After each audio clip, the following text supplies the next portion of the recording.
Hello friends, हम लोग BPSC TRE exam के लिए हिस्ट्री की एससीईआरटी बुक देख रहे हैं और यह 7th क्लास का बुक है जिसमें हम लोग चैप्टर 1 पढ़ने वाले हैं। कहाँ, कब और कैसे। तो इसमें हम लोग मध्यकालीन भारत जो कि 750 से लेकर 1750 ईस्वी का विवरण दिया हुआ है।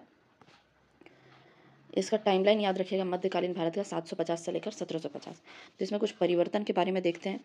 तो सबसे पहले अवधि जरूर याद रखिए, 750 से लेकर यानी कि 8वीं शताब्दी के मध्य से लेकर 18वीं शताब्दी के मध्य तक कुछ कुछ परिवर्तन हो रहा था, जिसके कारण ही इसका नाम मध्यकालीन भारत रखा गया। जैसे शब्दों के अर्थ में परिवर्तन हो रहा था, स्थानों के नाम में बदलाव दिख रहा था, भौगोलिक सीमाओं में परिवर्तन हो रहा था, जीवन शैली, खान पान, पहनावा, रीति रिवाज में बदलाव हो रहा था। तो यह सब बदलाव क्यों हो रहा था? क्योंकि बाहर के लोग भी हमारे देश में आ रहे थे, तो वो इन सब चीज़ों में बदलाव डाल रहे थे। यहाँ पर देखिए, किसी राज्य या क्षेत्र में जाकर वहाँ की जीवन शैली अपनाने से भी व्यक्ति की जीवन शैली में परिवर्तन आ सकता है। क्या परिवर्तन आ सकता है? जैसे अगर आप नॉर्थ इंडियन हैं, साउथ में चले जाएंगे तो आप देखेंगे कि आप भी वहाँ की तरह इडली, डोसा, वड़ा ये सब खाना शुरू कर दिए हैं। तो इस तरह का मूलभूत आप बदलाव देखने मिलेगा। चलिए, नाम और भौगोलिक सीमाएं देखते हैं। हिंदुस्तान, तो हिंदुस्तान शब्द जो है वह 13वीं शताब्दी तुर्क सत्ता के आने के बाद प्रचलित हुआ और मुगल वंश के संस्थापक जो बाबर हैं, इन्होंने इस उपमहाद्वीप का उपयोग किया। इस महाद्वीप के लिए हिंदुस्तान शब्द का उपयोग किया। भारत और इंडिया जो है ईरानी लोगों ने नाम रखा था, ईरानी यूनानी इन लोगों ने, लेकिन जो हिंदुस्तान शब्द है इस उपमहाद्वीप के लिए यूज किया गया वह बाबर ने किया था। सर्वाधिक विस्तार और संपूर्ण उपमहाद्वीप में प्रभाव 17वीं शताब्दी के अंत में औरंगजेब के समय हुआ, जब मुगल वंश का जो बहुत सारे जो महान राजा थे उनमें से एक जो लास्ट का था औरंगजेब, जिसका नाम आप लोगों ने बहुत बार सुना होगा, उसके टाइम में सर्वाधिक विस्तार वह मुगल सत्ता का कर पाया था। बिहार के बारे में देखते हैं। तो बिहार का जो नाम है, सबसे पहले बिहार का नाम एक इतिहासकार मिन्हाज ए सिराज ने रखा था। क्या नाम रखा? अर्ज ए बिहार नाम रखा। बौद्ध विहारों की भूमि थी, इसलिए इसका नाम अर्ज ए बिहार रखा। मुगल काल में अकबर ने इस जगह को एक प्रांत के रूप में गठित किया। आगे देखिए, कृषि में क्या परिवर्तन आ रहा था, आर्थिक जीवन और तकनीकी बदलाव। कृषि में पहले कृषि तो यह आजीविका का साधन था ही। पहले कुदार और फावड़ा से जुताई किया जाता था, अब इसके जगह पर हल आ गया था, हल से जुताई किया जा रहा था। सिंचाई के लिए वर्षा जल, तालाब, कुआं, कुंड इसका उपयोग होता था। बाद में यंत्र आ गया, अरघट या घंटी यंत्र। बाद में इसके बाद रहट आ गया। पहले अरघट और घंटी यंत्र था, बाद में रहट आ गया। ठीक है, रहट क्या होता है? तो रहट देखिए कुछ इस प्रकार का होता है। एक गोल सा चक्का बना हुआ रहता है, इसमें नीचे पानी का कुछ सोर्स रहता है, इसमें बाल्टी जैसा लगा होता है। ठीक है, चारों तरफ बाल्टी जैसा लगा होता है। यहाँ पर एक पशु होता है, पशु इसको पकड़ के मतलब कि उसमें बांध दिया जाता है और वो घुमाता रहता है। ठीक है, इस चक्की को। और यह बाल्टी जो है यह नीचे जाती है, यहाँ पानी उठाती है और पानी उठा के ऊपर ले आती है। ठीक है, इसी को रहट कहते हैं। रहट में क्या होता है? जंजीर होता है और दांतेदार पहिए होते हैं। ठीक है, पशु शक्ति का उपयोग होता है, मतलब उसको चलाने के लिए। जल निकालने में सुविधा। वस्त्र उद्योग, पहले हाथ से धागे की कताई होती थी, बाद में क्या हुआ कि चरखा और धुनकी आ गया, उत्पादन तेज हो गया और उसकी गुणवत्ता भी बढ़ गई। उसके आगे देखिए लेखन कला। ठीक है, तो लेखन कला पहले ताड़ के पत्तों पर होता था, बाद में कागज आ गया 13वीं शताब्दी में। ठीक है, चीन में तो यह पहले ही मतलब कि पहली शताब्दी जो था उस समय में भी कागज आया था, लेकिन उतना प्रचलन में नहीं था। चीन में बहुत पहले ही उसका मतलब कि प्रचलन शुरू हो गया था। पहली शताब्दी में यह आ गया था, लेकिन 13वीं शताब्दी से इसका व्यापक उपयोग शुरू हुआ। समुद्री यात्रा के लिए हम लोग चुंबकीय कुतुबनुमा यानी दिशा सूचक यंत्र का प्रयोग करने लगे थे, जिससे समुद्री व्यापार बढ़ने लगा। समय मापन के लिए हम लोग जल घड़ी, धूप घड़ी, नक्षत्र घड़ी इन सब का प्रयोग कर रहे थे। यह किसने शुरू किया था? तो फिरोज शाह, एक फिरोजाबाद में किला था, उसमें उसने लगवाया था। ठीक है, तो ये सब फैक्ट्स आपको याद रखना है कि किसने लगवाया था? फिरोज शाह ने लगवाया था 14वीं शताब्दी में। आगे देखिए, युद्ध और सैन्य तकनीक में तो घोड़े के लिए लोहे की रकाब आने लगी थी। लोहे की रकाब मतलब जो घोड़े पर बैठने के लिए जो ऐसे करके रहता है, उसी को लोहे की रकाब कहते हैं। तो उसमें उससे बैठने में सुविधा हुआ। उसके बाद घोड़े की नाल, व पैरों में जो नाल लगाया जाता है जिससे उसको चलने में कोई कठिनाई ना हो, कठोर ज़मीन पे या किसी भी तरह का ज़मीन है तो उस पर वह आराम से चल सके। ये तकनीक 9वीं शताब्दी में आ गया था, लेकिन 13वीं शताब्दी में जो तुर्कों का आगमन हुआ है उसके बाद ये बहुत ज़्यादा प्रचलन में हुआ। चलिए आगे देखते हैं विदेशी प्रभाव और सांस्कृतिक परिवर्तन। तो विदेशी अरबी लोग आ रहे थे 8वीं शताब्दी में, ठीक है। यह इस्लाम धर्म का आगमन भी हो रहा था। अरबी लोग यानी कि ये भारत है तो यहाँ पर अरब है, अरब क्षेत्र से भारत में लोग आ रहे थे। उनका प्रमुख धार्मिक ग्रंथ कौन सा था? तो ये कुरान था, ठीक है। इनका सामाजिक रीति रिवाज, पहनावा, खान पान क्या था? तो पुलाव, बिरयानी, कोरमा, फिरनी, ये सब उनका खान पान था। लेकिन यह लोग केवल इस क्षेत्र में आए थे तो इधर ही आकर बस गए थे, ज़्यादा आगे नहीं बढ़ पाए। लेकिन तुर्क, अफगान, ईरानी और मुग़ल जब आए तो पूरे भारत पर उन्होंने कब्जा कर लिया और अपना राजपाट बसाया। सामाजिक, सांस्कृतिक और विचारधारा में व्यापक प्रभाव आया, ठीक है। अब भारत में क्या है कि यहाँ का भी प्रभाव है, भारत का भी, और बाहर से लोग जो आए हैं उनके विचारों का भी प्रभाव है। इन दोनों का मिक्सचर को कहते हैं गंगा जामुनी संस्कृति, ठीक है। हिंदू और मुसलमान दोनों संस्कृतियों का मिश्रण। आगे देखिए धर्म और समाज में परिवर्तन। हिंदू धर्म में बदलाव। पारंपरिक देवता जो थे शिव, विष्णु, राम और कृष्ण, ठीक है। उसके बाद तांत्रिक शाखा शैव मत के लोग जो थे कपाल धारण करते थे और कपाल में ही भोजन करते थे। कपाल मतलब होता है खोपड़ी, मानव की खोपड़ी, ठीक है। वैष्णव संप्रदाय के जो लोग थे वह गुप्त काल से ही प्रचलित थे। कृष्ण और रामलीला इनके मतलब कि इन रामलीला का बहुत महत्व था। माता देवी की पूजा भी हो रही थी, पार्वती, लक्ष्मी, दुर्गा, काली, और तंत्र मंत्र का विकास हो रहा था। इस तरीके से धर्म में भी बदलाव आ रहा था, ठीक है। पहले बौद्ध धर्म और जैन धर्म का पूजा हो रहा था, अब ये सब हो रहा था।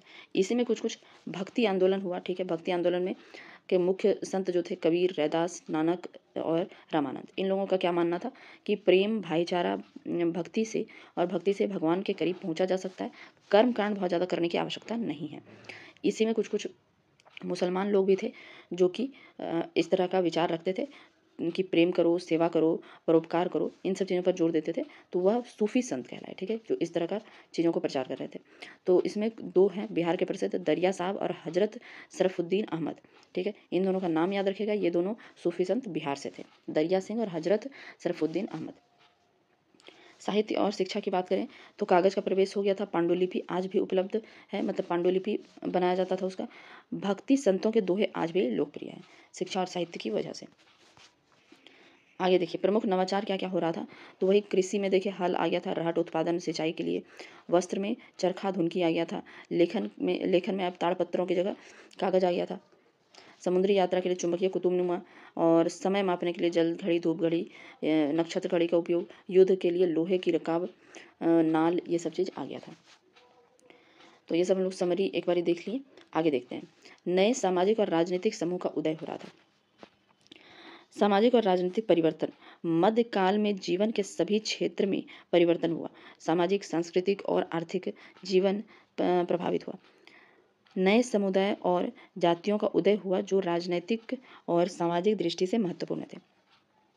राजपूत के बारे में देखते हैं तो राजपूत कौन थे। राजपूत केवल राजा या सामंत नहीं थे, सेनापति भी थे, सैनिक भी थे, ठीक है। सामाजिक और सांस्कृतिक योगदान देखिए तो कवि और चारण भी हुआ करते थे। बहुत सारे ग्रुप में डिवाइडेड था ना कि राजपूत है, ये कुछ और है, ये कुछ और, बहुत सारे सामाजिक ग्रुप थे। तो उसमें एक कवि और चारण भी था। कवि और चारण क्या करता था? राजा की वीरता, दया, विजय, इन सब की गाथाओं का गुणगान करता था। राजपूतों ने मध्यकाल में भारतीय इतिहास में नई शक्ति के रूप में प्रवेश किया। मतलब मध्यकाल में क्या हुआ, वह एक नई शक्ति के रूप में उतरे, उनका भी राजपाट होने लगा था। आगे देखिए और भी कुछ समुदाय हैं, जैसे कायस्थ जाति, तो वह लिखने पढ़ने का कार्य करती थी दरबार में रहकर, ठीक है। दरबार में रहकर लिखने पढ़ने का कार्य कायस्थ जाति करते थे। सिख जाट इन सब की बात करें तो राजनीतिक दृष्टि से महत्वपूर्ण थे, सिख जाट ये सब। उसके बाद देखिए बिहार में जनजातियाँ कैसी थी। तो चेरो राजवंश प्रमुख था। यह किस क्षेत्र में था? तो शाहाबाद, सारण, चंपारण, मुजफ्फरपुर, पलामू। लगभग 300 वर्षों तक शक्तिशाली रहा था, ठीक है। इन सब जगहों पर चेरो राजवंश। चैनपुर शाहाबाद में बाघमल नामक चेरो सरदार वहाँ से बिलोंग करता था। कहाँ से? चैनपुर शाहाबाद से।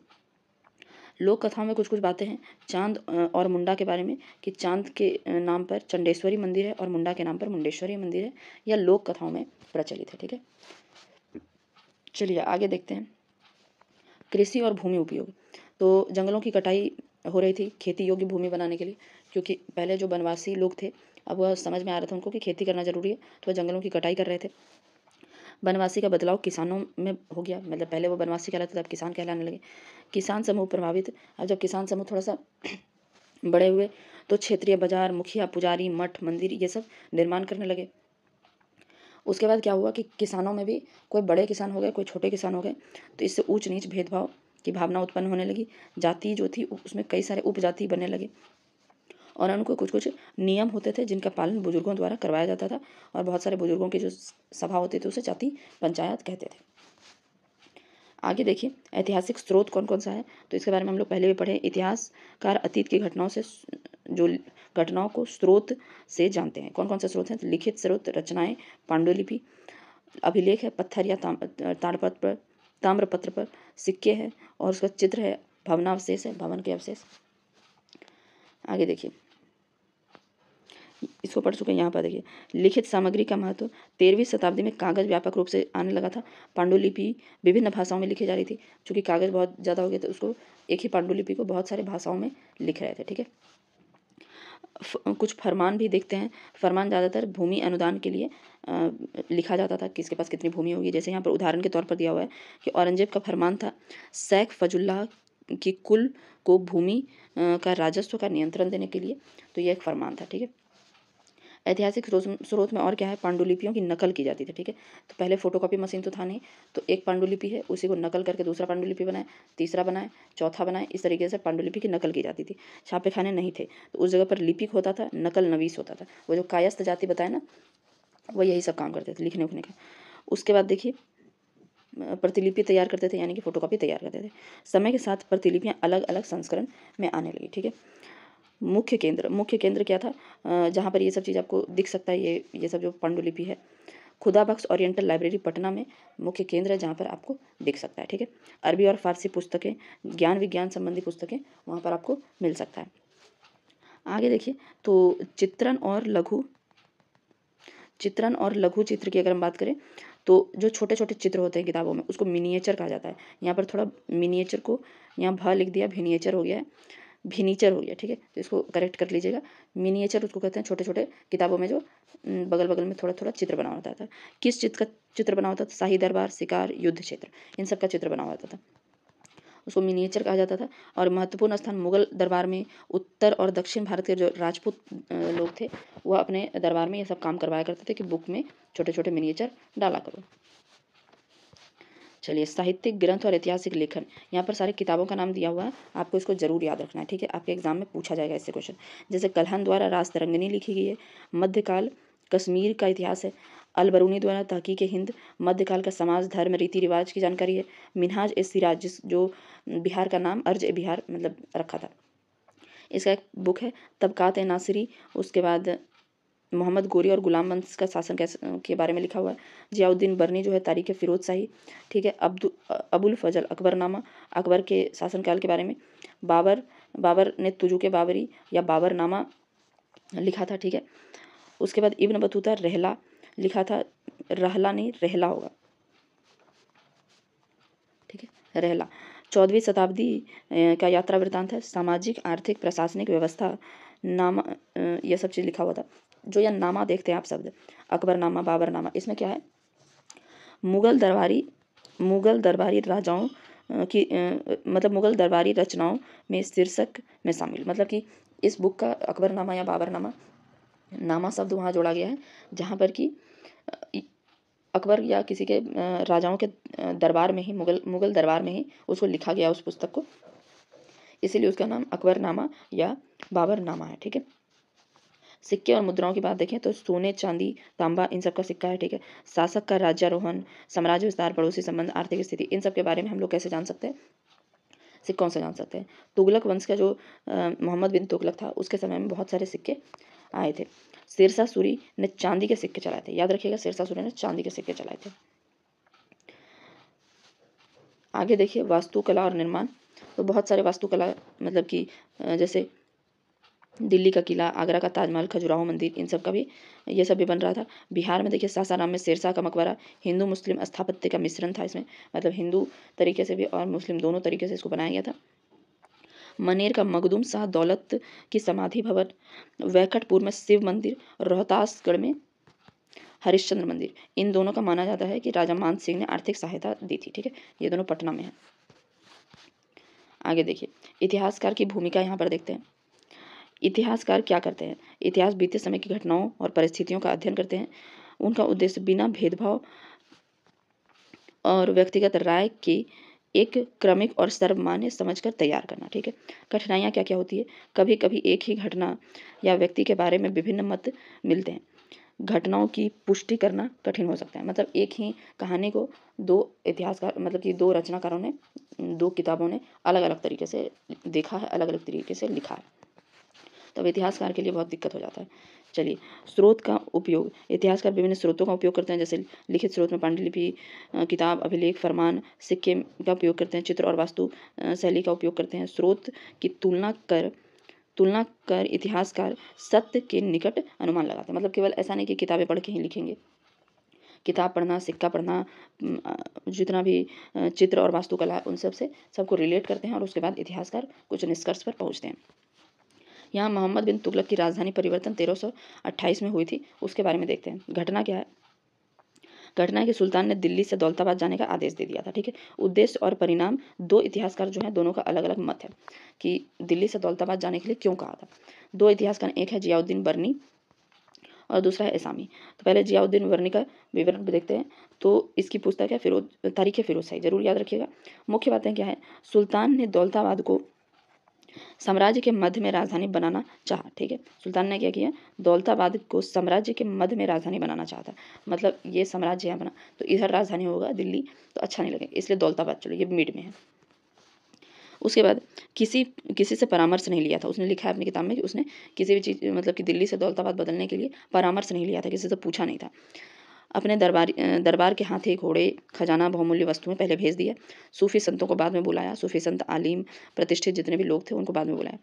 दिल्ली वालों को इनाम देकर घर खाली करवाए थे कि तुम लोग जाओ, दौलताबाद जाओ तो हम तुमको इनाम देंगे। कई लोग रास्ते में मर गए क्योंकि लंबी यात्रा थी। कुछ लोग वापस लौटने की कोशिश में मर गए, मतलब कि कुछ लोग गए तो थे लेकिन वो सोचे कि हमको नहीं रहना यहाँ पर, हम वापस जा रहे, तो उसी कोशिश में मर गए। कुछ लोग दौलताबाद में ही बसे। 5-6 साल बाद सुल्तान ने लौटने की अनुमति दे दी। तो यह सब था। तो बर्ने का निष्कर्ष क्या है कि सुल्तान का उद्देश्य राजधानी की भौगोलिक मध्य में होना, मतलब यहाँ पर जियाउद्दीन बर्नी का यह कहना है कि भौगोलिक मध्य यानी कि राजधानी जो है बीच में होना चाहिए, इसके लिए वो चेंज कर रहे थे। अब अगला जो लेखक है उसका देखते हैं। एसामी का विवरण क्या है? पहले बात तो इसका पुस्तक याद रखिए, फतुह उस सलातीन। ठीक है, ये उनका पुस्तक का नाम है, फतुह उस सलातीन। मुख्य बातें क्या है? सुल्तान दिल्ली में रहने वालों पर संदेह करता था। ठीक है, योजना क्या थी कि गुप्त रूप से दिल्ली को खाली कराना, जो मानता है उसे इनाम देना और जो नहीं मानता है उसका सिर कटवा देना। तो इसामी का ऐसा कहना है कि दिल्ली को भौगोलिक कारणों की वजह से नहीं, बल्कि इसलिए खाली करवाया जा रहा है क्योंकि दिल्ली वालों पर वह संदेह करता था, मोहम्मद बिन तुगलक। तो उसने कहा कि अगर हम दिल्ली से चेंज करते हैं दौलताबाद, जो हम मेरा रिस्पेक्ट करता होगा वो मेरे साथ चलेगा और जो नहीं करता होगा उसको यहीं पर ख़त्म कर दो। आग लगाई गई, सभी लोगों को नगर से बाहर निकाला गया। बूढ़े, बच्चे, स्त्रियां और संत भी मजबूर होकर चले गए। कठिन यात्रा के बावजूद केवल 10वां भाग ही दौलताबाद पहुंच सका, यानी कि अगर 10 लोग दौलताबाद के लिए निकले तो केवल एक आदमी पहुंच सका। बाद में गांव वालों को बुलाकर दिल्ली को बसाया गया। एसामी का निष्कर्ष क्या था कि सुलेमान का जो उद्देश्य था वह कष्ट देना, संदेह के आधार पर कार्रवाई करना, ये सब उनका उद्देश्य था। अब एक ही घटना है, अब देखिए दो लोग जो है, दो लेखक जो है अलग अलग बातें लिखते हैं, तो अब इतिहासकार को इससे बड़ा प्रॉब्लम हो जाता है कि सच क्या है। इतिहासकारों का मत का विश्लेषण। दोनों एक मत कहाँ पर है कि दिल्ली से दौलताबाद जाने का आदेश दिया था, तो यहाँ तो सही होगा, लेकिन मतभेद है कि बर्नी ने क्या कहा था, भौगोलिक और प्रशासनिक उद्देश्य, जबकि एसामी ने कहा था राजनीतिक और सांस्कृतिक संदेह और अत्याचार करने के लिए ऐसा किया गया था। निष्कर्ष क्या है? वास्तविक मनोवृत्ति निश्चित रूप से नहीं कह सकते, इतिहास अन्य स्रोतों से मदद लेकर अनुमान लगाता। अब यहाँ पर तो जहाँ पर मतभेद है उसके लिए क्या करना पड़ेगा? दूसरा कुछ और स्रोत भी देखना पड़ेगा जिससे अब पता चल सके कि सच क्या है। मध्यकालीन इतिहास का समय विभाजन देखिए, तो मध्यकाल की परिभाषा 8वीं से 18वीं शताब्दी ईसा पूर्व के बीच। आधार क्या है, क्योंकि यहाँ पर सामाजिक राजनीतिक आर्थिक जीवन में बहुत परिवर्तन दिख रहा था, नए विचार जीवन शैली का असर आ रहा था, इसलिए इसको अलग काल के रूप में बांटा गया। इससे पहले प्राचीन काल और इसके आगे आधुनिक काल, यहाँ मध्यकाल, तो क्योंकि यहाँ पर कुछ कुछ चीज़ें परिवर्तित हो रही थी। युगों का महत्व। परिवर्तन सभी पर एक समान लागू नहीं हुआ। बदलाव का प्रभाव क्षेत्र और समय के अनुसार भिन्न था। इसलिए इतिहास को समझने के लिए इसे कालों में और युगों में बांटा जाता है। देखिए, कोई परिवर्तन अगर हो रहा है तो ऐसा नहीं है कि मान लीजिए इस डेट को परिवर्तन हो रहा है तो इसी डेट में पूरे जगह पर परिवर्तन नहीं आ जाएगा। ठीक है, मान लीजिए कि महिला सशक्तिकरण की बात हुई तो किसी एक जगह पर महिला सशक्तिकरण हुआ, लेकिन पूरे देश में महिला सशक्तिकरण होने में समय लगा, इसीलिए उसको पूरा एक टाइम फ्रेम बनाया गया। ठीक है, कि पूरा मध्यकाल में इतना कुछ परिवर्तन हो रहा था, सब पर उसका प्रभाव कब तक पड़ गया, उसके आधार पर काल विभाजन किया गया है। आगे देखिए, इतिहासकार का कार्य अतीत को बिना पक्षपात के समझना और जितने भी स्रोत हैं, लिखित सामग्री, अभिलेख, सिक्के, चित्र, यात्रा वृत्तांत, सबको देखना। मोहम्मद बिन तुगलक की राजधानी परिवर्तन की घटना जो है, इतिहासकारों के मत अलग थे, एक घटना के विभिन्न दृष्टिकोण हो सकते हैं। सुनिश्चित तथ्य, दिल्ली से दौलताबाद जाने का आदेश। यह तो पक्का था कि दिल्ली से दौलताबाद गया था, लेकिन क्या कारण था उसको जानने के लिए, क्योंकि इन दोनों में तो मतभेद है, इन दोनों लेखकों में, तो और भी जो स्रोत हैं उनको देखना पड़ेगा।